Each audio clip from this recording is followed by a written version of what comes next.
என் அன்பு அண்ணியாருக்கும்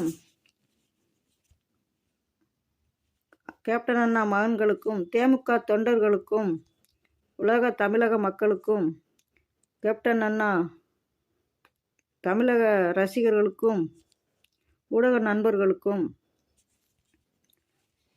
நாட்டு நடப்பை பற்றி நான் சில என் மனதில் பட்டதை சொல்கிறேன், பரப்புங்கள். கதைகளு காலம் போகிறதே நீ பாரு,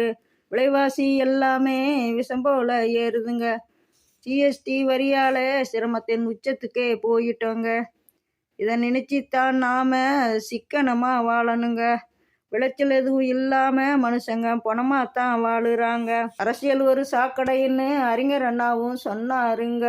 ஆள வந்த மகராசங்க அதை நிரூபிச்சு தான் காட்டிட்டாங்க, தப்ப தட்டி கேட்க ஆள் இல்லாமல் தமிழ்நாடு தவிக்குதுங்க, ஆப்புக்குள்ளே மாட்டிக்கிட்ட எலி போல மாட்டிக்கிட்டு முழிக்குதுங்க, விஞ்ஞான கருவிகளால் மக்களுக்கு வேலை இல்லாமல் போச்சுதுங்க, மாடு கட்டும் தொழுவத்திலே மஹிந்திரா டிராக்டர் வண்டி நிற்குதுங்க, விவசாயம் இல்லாமல் எங்களுக்கு வேண்டிய உணவும் கிடைக்கலைங்க, வேலையில்லா திண்டாட்டம் மலை போல குவியுதுங்க, ஏமாறவங்க இருக்கிற வரை ஏமாற்றிக்கிட்டு இருப்பாங்க,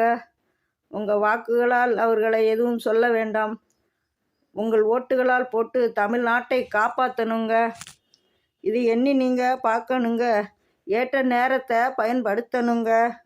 காக்கி சட்டை கூட்டத்தை வச்சு அவங்க காரியத்தை சாதிக்கிறாங்க, அயல்நாட்டுக்காரங்க தமிழ்நாட்டை ஆக்கிரமிக்க ஆரம்பிச்சிட்டாங்க, ஆங்கிலேயர் ஆட்சி போல் நம்ம அடிமையாத்தான் ஆக்கிட்டாங்க, தமிழ்நாட்டை காப்பாற்ற படித்தவங்க பகுத்தறிவு உள்ளவங்க